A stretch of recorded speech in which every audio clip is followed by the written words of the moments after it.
This little house is only 350 square feet, and after 2.5 years of renovating, it's finally finished. Now my goal is to furnish the house to make it more desirable for renters. I've given myself a budget of just $2,500, and with such a small space, every piece of furniture has to count. So let's see how far $2,500 can actually get us.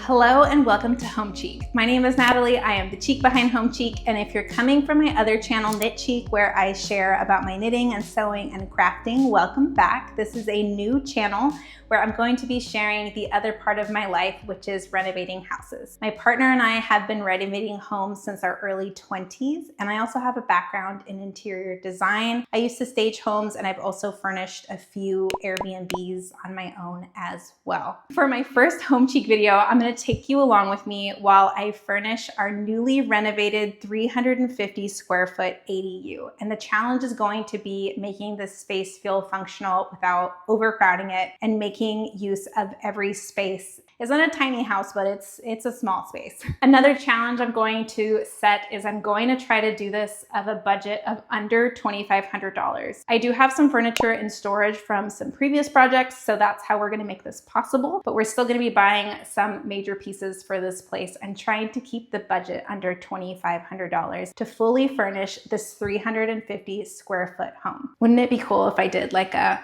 transition and then it like furnished everything? I just like snapped. I don't know how to do that. You're gonna need to lower your expectations just a little bit. Let's get started.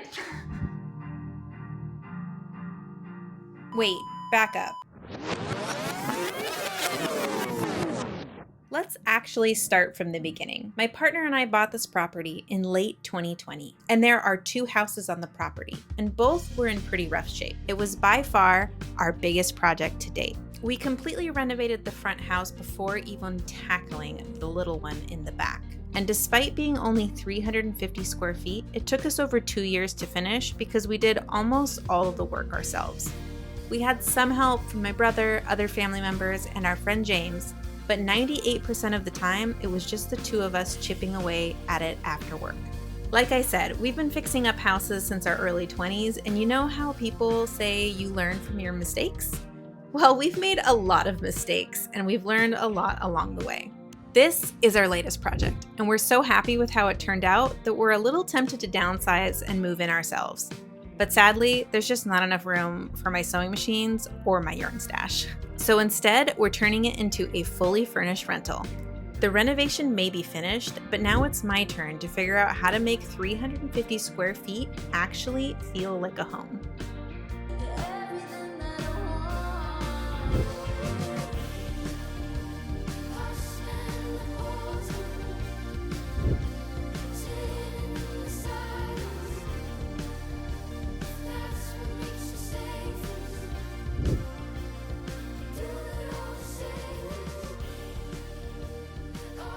Okay, so I'm back with a little bit of an update. Things are going smoothly, question mark? I mean, I bought a sofa and the sofa's working. The sofa that I bought is from Bob's Discounts and it is in the avocado color. It's actually a love seat and it's 65 inches and that worked perfectly for this space. It is not too big and it is actually surprisingly comfortable for the price. It was like $3.99. Really happy with the sofa. We went with the avocado color. I was in between avocado and the orange color, but I went to the showroom and the orange was a little bit less rust and a little bit more orange. I don't know, I feel like orange is a harder color to sell. So we went with the avocado color. It's also darker, so I feel like it'll like show less wear and tear on it. I ordered a coffee table from IKEA, which is fine. It's an IKEA coffee table.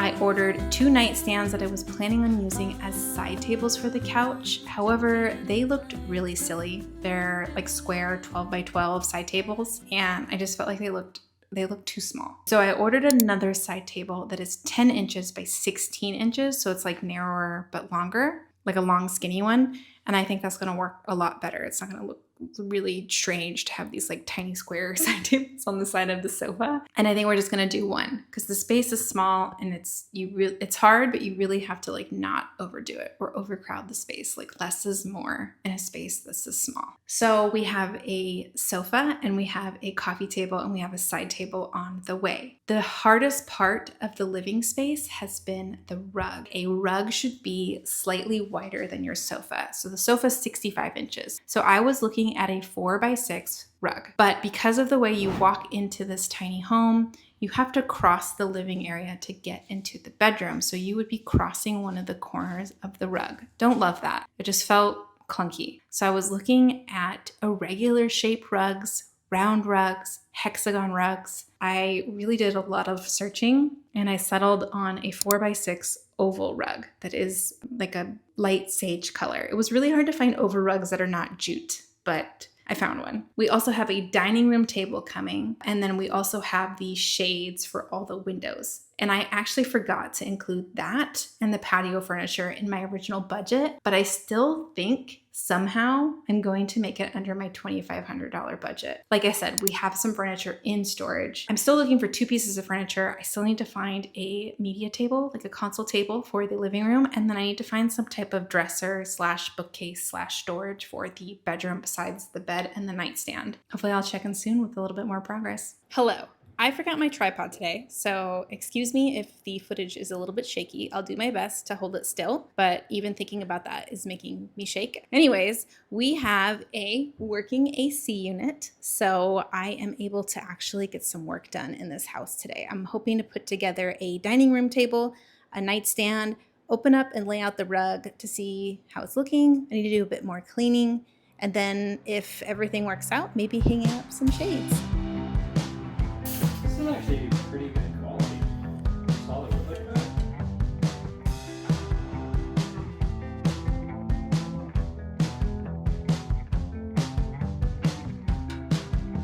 Get down on the porch, trying to work this out.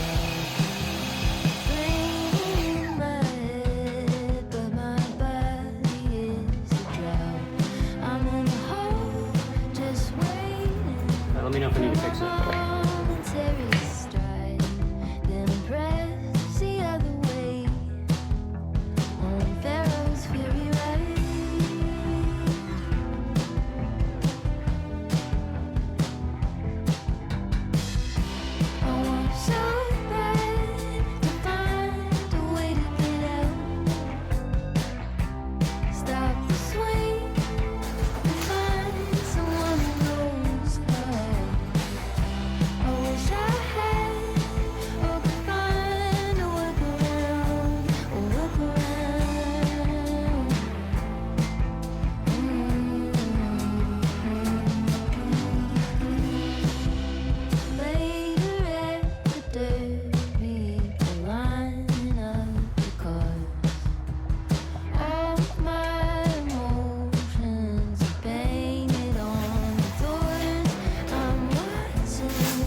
This is my favorite part.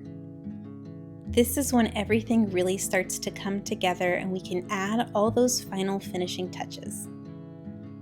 Staging is basically adding things like bedding, pillows, plants, books, and decor to make a space feel finished and lived in.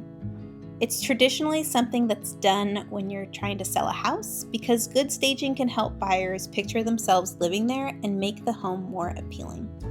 Staging a rental isn't quite as common, but I was hoping it would do the same thing here and help get more people interested in coming to see the space. And spoiler alert, we actually signed a lease the very first day we opened it up for showings. I didn't want to go overboard with the staging, especially in such a small space. I wanted it to feel like someone could live here without making it feel cluttered. And I actually spent almost nothing on this part. I borrowed most of the decor from my home and used things I already owned.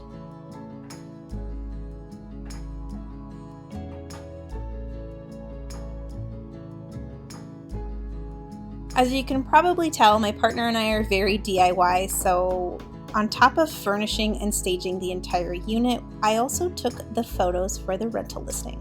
That's a good photo, because you can see into another room.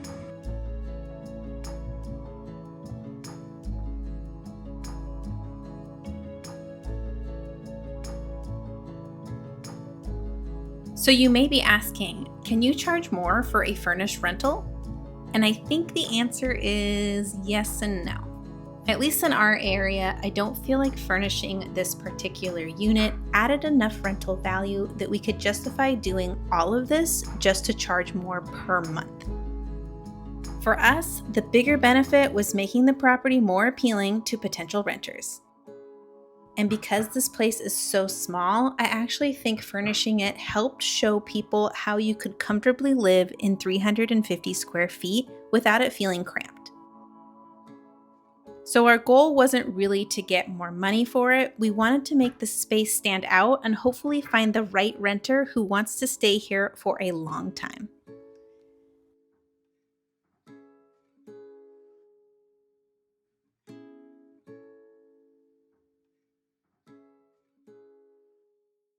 Okay, now that everything has been furnished and staged, let's go over to see how close I was to my $2,500 budget. Let's start off with the bedroom. I did end up purchasing a bed frame. I did have one in storage, but it didn't end up working because we put the bed in the corner. It had a headboard and I just felt like it was gonna rub against the wall. So we purchased the bed frame. This one was from Amazon and it was $180. I had the mattress protector, and the little lamp that's on the nightstand, but we did buy the small nightstand for $40 from Target. Next up, I put dresser, but we actually put a bookcase in this corner of the bedroom, but I did buy baskets. That way, if someone wanted to use them to store some clothing, they could. So that was $213 for the bookshelf, and then the baskets were $37. The mirror and the artwork I had in storage, and then the wall hooks on one side of the wall there were $30 from Amazon. So that puts me at a total of $500 for the bedroom. Let's move on to the living room. The living room, the sofa was $433.92. That's from Bob's Furnitures. That was our biggest purchase, actually. The small side table from Bed Bath & Beyond was $152. The rug was $177. The coffee table was actually $177 with shipping, which is kind of crazy for that little IKEA table. But one of the corners chipped only a week into using it. So I called IKEA and they ended up giving us a $50 refund. So it actually cost $127. The media table was $161.48. We had the TV mount, and the artwork for the living room, putting us at a total of $1,051.40. The dining room, the only thing we put in here was the dining room table that I'm currently sitting at, and that was $376.25. For the patio, we bought a brand new patio chase for $100 on Facebook Marketplace, and then I bought the two side table and coffee table for $66 on Amazon, putting us at a total of $166 for the patio. And then finally, the window covers, we did blackout shades for 5 windows in this unit, and that cost $420, putting us at a grand total of $2,513.65, which is pretty darn close to my budget of $2,500. I was honestly expecting to go a little over than that. Exciting news for me and my budget. I honestly don't know how often I will be able to post on this channel. Renovation work takes a long time and we're pretty slow at it because we do everything ourselves. But if it's something that you're interested in, let me know by liking this video, subscribing to this channel, or leaving me a comment below. If you're not already subscribed to my other channel, Knit Cheek, that's where I share all about knitting, sewing, and slow living. So if you want to check that out, I post way more frequently on there. Thank you so much for watching, and I'll see you in the next one. Bye.